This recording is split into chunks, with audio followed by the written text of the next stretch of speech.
Hi there. With a visit from Chinese State Councilor and Foreign Minister Wang to Malaysia, Singapore, and their attendance at a series of foreign minister meetings of ASEAN, strengthening regional integration and collaborating are set to primary goals.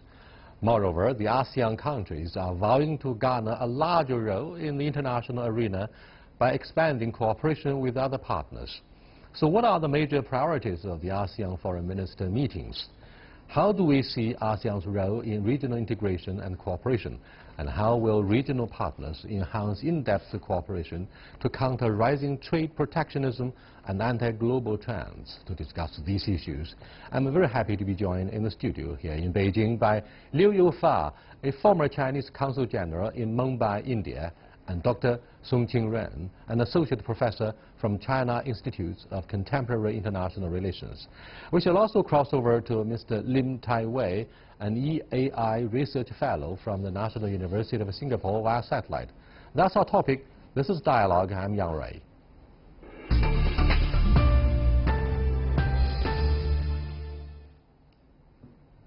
Hi, everyone.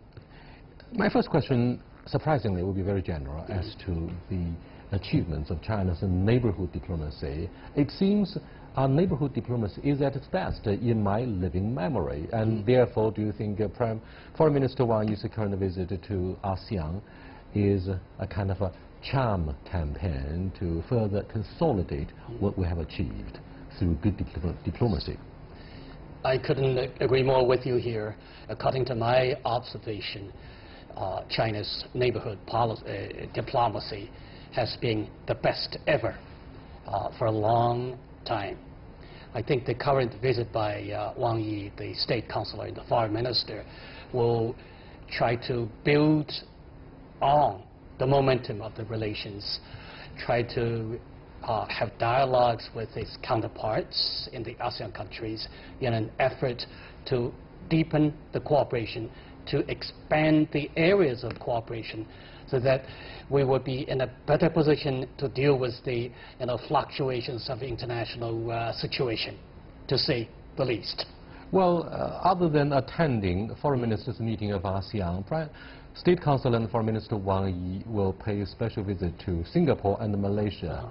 Now, let's first of all look at Malaysia, where we have some problems that we cannot ignore. For example, the recent decision by newly elected Prime Minister Muhammad Mahathir to cancel 3 mega projects with the Chinese partners. And this has caused a lot of online debates here as to what does he want. I mean, will it be the winter for the bilateral relationship? Will it just be the domestic politics in what is called the anti-graft campaign targeting former Prime Minister Najib? What does that mean for Chinese side? Yeah, I think there was some surprise to China when the new Prime Minister announced that there will be some suspension of some big projects between China and Malaysia. But according to some media reports or some expert analysis, maybe it's to some extent the new government just want to review or to evaluate the former government's contracts or cooperation projects with China. I think not a winter to bilateral relations. Maybe the Malaysia side will bargain again with China side to how to promote a better cooperation with these projects or other future projects. I think just now, the Malaysia Special Envoy in China several days ago, and also the Prime Minister will come here, and also now the China Foreign Minister Wang Yi is in Malaysia the visit. So I think the bilateral interaction is very close. I think the Malaysia Prime Minister visit China. He will talk with China leaders to how to promote the better cooperation about the big projects. Well, this is the voice from China. Let me cross over to Mr. Lim Tai Wei, a senior research fellow with the National University of Singapore. Mr. Lim, what do you think of the latest initiative put forward by Prime Minister Mahathir to construct or reconsider his former idea of constructing the Pan-Asia Railway, which is used to replace the very expensive high-speed railway that was proposed by former Prime Minister Najib.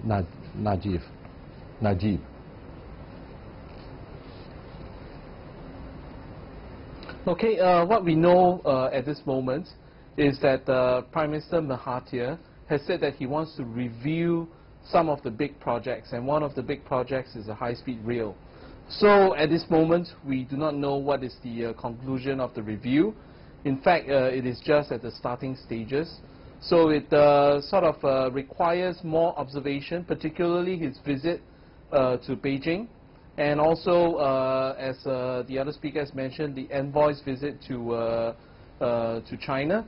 And at the same time, he has also appointed an advisor, a veteran of sinology and a veteran of knowing China, which is Mr. Robert Kwok, a billionaire in Hong Kong, who is a Malaysian. And through all these kinds of development, it has yet to be seen what his Prime Minister's Mahathir's final conclusion is. So at this stage, we know that it's review. There is little information about the step forward. So it requires a lot of analysis as to what he has in mind. And I suspect that the hints will come out during his visit to Beijing. But what do you think of the idea of connecting Kunming, Singapore with Malaysia through the Pan-Asia Railway? Is it doable? What do you think of the possibility that will be put into practice to replace the three mega projects, particularly that high-speed railway you spoke of a few minutes earlier? I think what we know so far is that Prime Minister Mahathir is going for review because he wants to look at Malaysia's financial situation, and he wants to understand more what are the finances involved. But at the same time, it is also kind of significant to know that the high-speed rail has gone ahead in other Southeast Asian countries.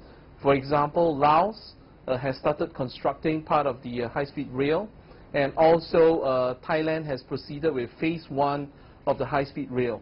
So Malaysia probably has to take into consideration some of these developments that are happening in neighboring countries.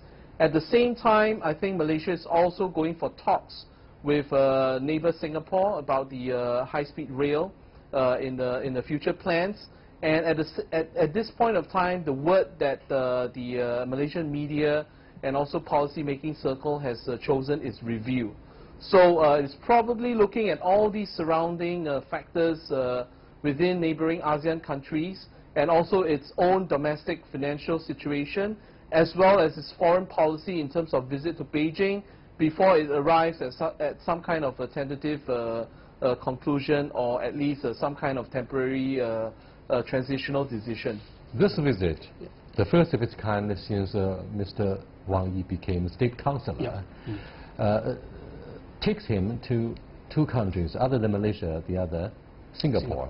Now, it seems Singapore, small in size, has played a leading role in its proactive diplomacy to gain or resume equilibrium between major powers, to put it more precisely, between China and the United States over maritime disputes in the South China Sea. Now, having said this, what do you think of the general role of ASEAN in setting up the stage for a global and if not regional diplomacy, like Xi Ma-hui, President Xi's meeting with the former chairman of KMT, an opposition party in Taiwan, as well as the recent summit between Mr. Kim Jong-un of BPRK and President Donald Trump for the process of denuclearization. Why ASEAN has become so prominently featured in the media coverage? We can come up with one phrase, that is the ASEAN centrality. The ASEAN centrality can amplify these, can cover these areas. For one thing, it's due to the geographical convenience. Secondly, Singapore has a good relationship with the countries in the developed world. ASEAN is also, Singapore and ASEAN at large is having good relations with countries in Asia. So, and thirdly, ASEAN countries are having very close economic and trade cooperation with China. With the ASEAN +1, or to be specific, with the ongoing discussion on the RCEP. RCEP. Regional Comprehensive Economic Cooperation. Cooperation Pact. This gives ASEAN, Singapore in particular, one more thing. Singapore is the coordinating country between ASEAN and China. And more importantly, traditionally, with regard to the Sino-ASEAN relationship, Singapore has been playing a very important role, positive or negative. But despite the glow of a coordinating role between ASEAN and China, Singapore always seems to be a story of a myth for the Chinese. For example, this country, a city-state, has developed a very strong mixed feeling, Mr. Lin Taiwei, about the maritime Silk Road. For example, Prime Minister Li Hsien-loong failed to show up at the Belt and Road Initiative Summit in Beijing. That caused a lot of rumors and allegations as to why Singapore finds it difficult to take side with either China or the United States on the issue of South China Sea. The Silk Road is, of course, an integral part of the whole blueprint of Mr. Xi Jinping. What do you think of the latest China policy of the Singaporean government? Singapore is fully engaged with a Belt and Road Initiative.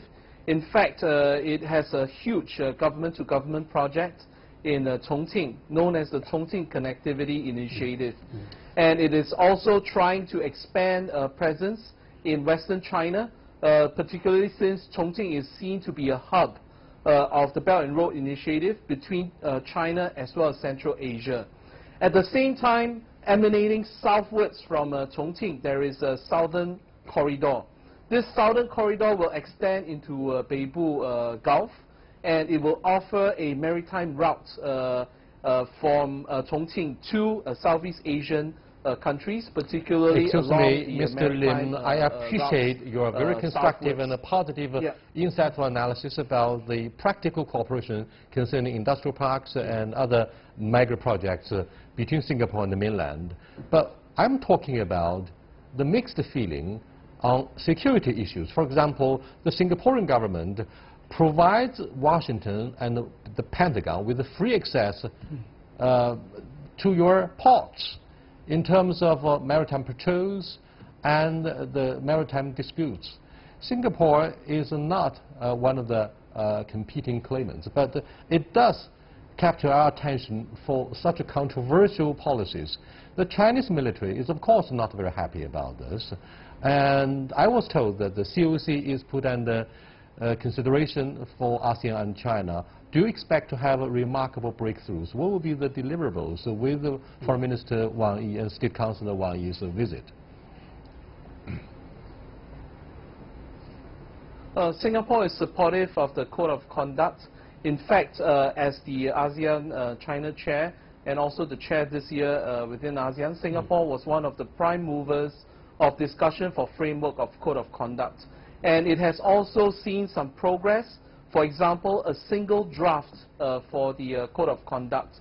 And in fact, in August this year, Singapore's Navy will be participating in tabletop maneuvers and exercises with the Chinese Navy as part of confidence building measure. So seen in this kind of concrete measures, the relations for confidence building as well as the relations for bilateral as well as ASEAN-China relations appears to be on a good track. And there is hope that there is as much possible progress made on the single draft for Code of Conduct as much as possible within 2018.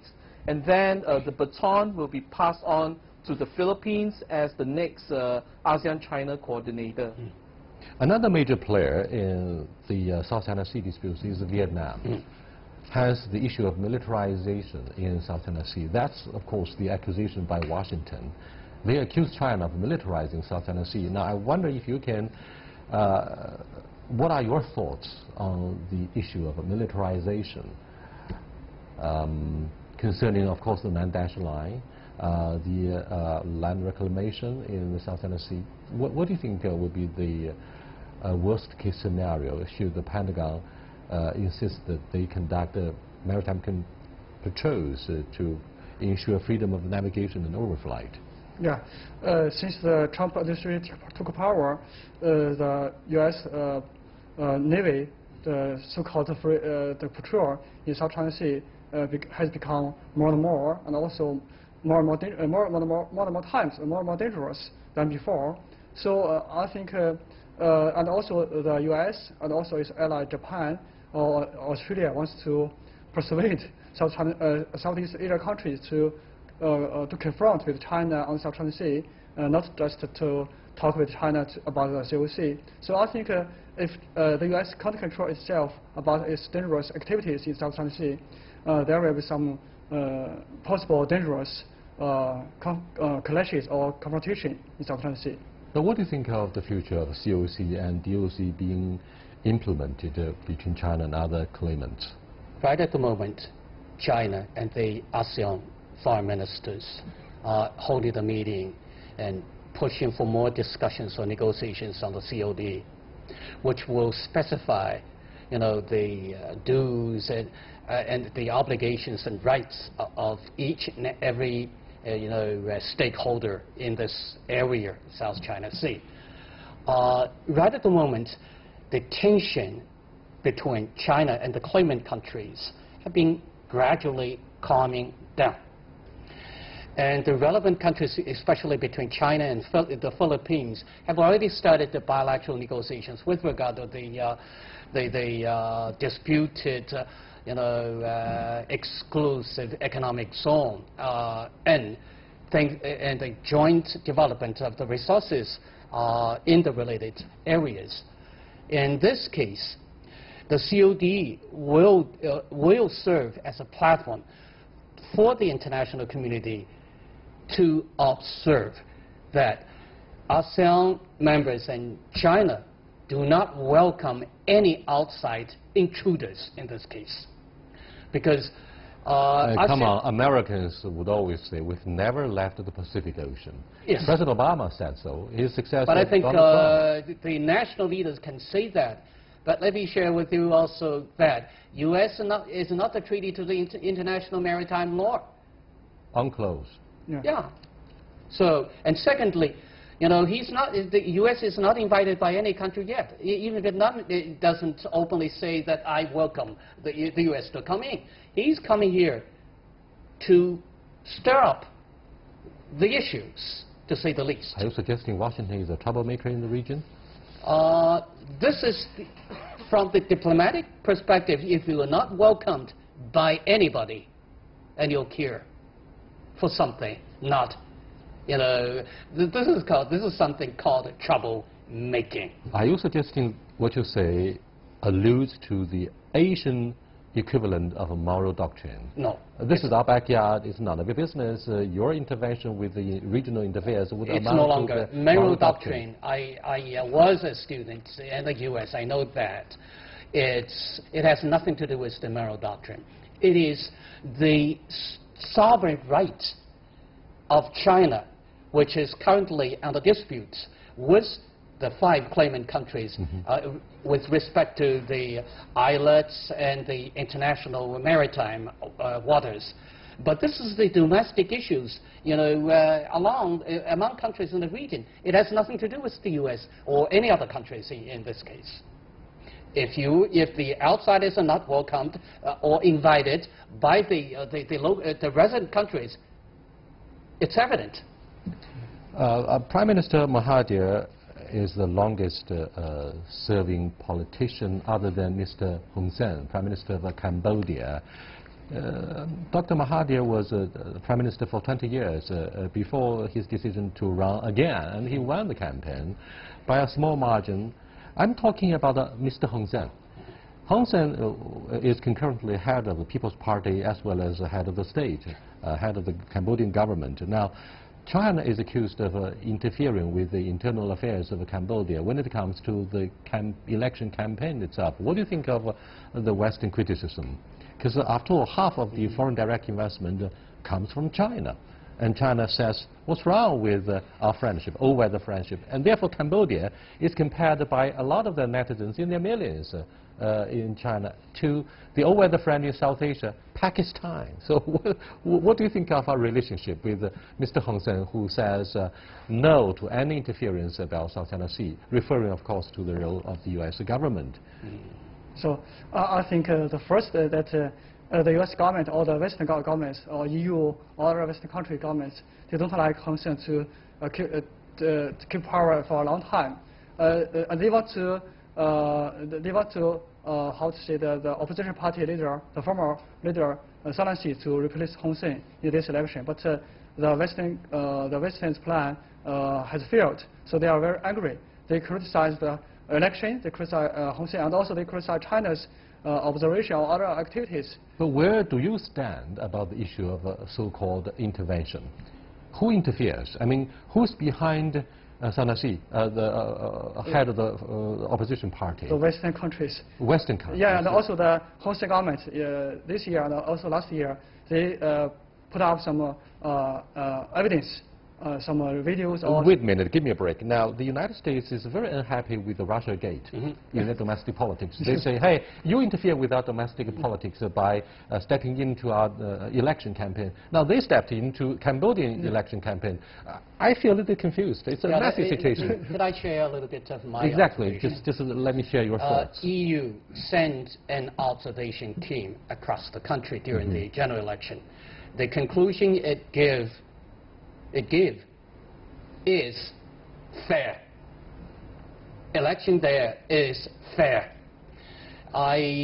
We could sense that when the U.S. was trying to put up a candidate in the hope of defeating Hong Sen, when that scheme failed, I think it's natural. That took place back in 2013, the previous parliamentary politics, parliamentary election. By a narrow margin, the People's Party and the Hong Sen escaped from the scrutiny and the almost Waterloo of the ruling party. Yeah, let me just continue a little bit with my explanation. For one thing, according to the international law, which is also a part of the Chinese policy towards the elections or political cycles or political systems of partner countries, China respects the choice of the people. Leaders can be chosen at the ballot boxes.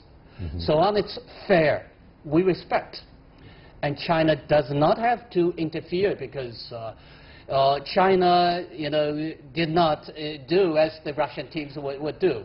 Here is a follow-up question. Excuse me for this second look about the relationship between China's business stakes in democratic countries and their bipartisan bipartisan elections. Let me go back to Mr. Lim Tai-wei. Here is a very embarrassing catch-22 situation for Chinese investors in the host country, where we often face constantly the challenge of the bipartisan elections. Look at the Misong Dam in Myanmar, Hambantota Port in Sri Lanka. This time around in Malaysia, Prime Minister Mahathir accused his predecessor of, being bribed and being involved in corruption scandal. Now, what's going to happen to the mega projects? We have made a lot of investment, and the opportunity cost would be huge if we are held hostage by the domestic politics. Don't you think this is a very, very severe ordeal for Chinese investors? I think the Belt and Road Initiative goes beyond just the few countries that have been mentioned. In other countries, some of the Belt and Road investments are doing well. It is inevitable that some of the investments in fledgling democracies and also developing countries will run into challenges. This is inevitable, as you have mentioned, especially when they have electoral processes. But if you look at some of the examples from the past, including China's challenges faced by Sirisena administration in Sri Lanka, eventually Prime Minister Sirisena from Sri Lanka himself visited Beijing, and some of the projects were revived. In the case of Myanmar, some of the projects were cited for environmental issues. But eventually, when China worked in the UN, especially with Myanmar, on the issue of Rohingya crisis, some of the opinions about China have also been reversed. In the case of Malaysia, we need to see how Prime Minister Mahathir positions his trip to Beijing and the outcome of the discussions between Prime Minister Mahathir and the leaders in China. As for Cambodia, Prime Minister Hun Sen is an old friend of China, and he has worked very well with China in the past. When some of the Western countries have threatened sanction, it is not just China, but also Russia has chipped in to work with Cambodia. So what I think Cambodia probably needs in the near future is some kind of reconciliation between the strongman regime as well as the opposition parties, which sometimes enjoy a very good rapport and support from the West, particularly in issues like human rights. So some kind of national reconciliation is needed in order to push the national agenda forward. And Cambodia has also ASEAN to rely on. ASEAN is trying to integrate the CLMV countries, Cambodia, Laos, Myanmar, and Vietnam, the newcomers to ASEAN, in order to push them towards nation building and economic development. So there's a lot of support given, and if some kind of multi-stakeholders can come to some form of consensus, which is what ASEAN centrality is about, which is consensus between all stakeholders, then perhaps some of these issues can be resolved. There are good reasons for China to attach importance to ASEAN centrality, because after this year we commemorated the 50th anniversary of the special strategic partnership with ASEAN in 2018. Having said this, the last question is very much about yet another flashpoint in Myanmar, the Rohingya issue. Mr. Lim Tai-wei spoke of this briefly. What is the Chinese position on the refugee issue of Rohingya in Myanmar? In this regard, China's policy stand is always very clear. The Rohingya, incident or the issue happened was, due to several reasons. As a result, the effective resolution of this issue, the resettlement of the refugees, would have to be done in accordance with the bilateral agreement between Bangladesh and Myanmar. And secondly, it will have to be the involvement of international community, China in particular, and India is a partner in this regard, and the international organizations. But we have to let the relevant countries to do the work, to make the right decisions with non-interference, yes. No strings attached. Yes. But Right. China was a friend of the military junta as well as Madame Aung San Suu Kyi, Sure. to strike a balance. Thank you so much for being part of this dynamic dialogue on China's relationship with ASEAN in the context of State Councilor and Foreign Minister Wang Yi's current visit to this region. I thank Mr. Lim Tai-wei for his very meaningful participation. Until next time, goodbye.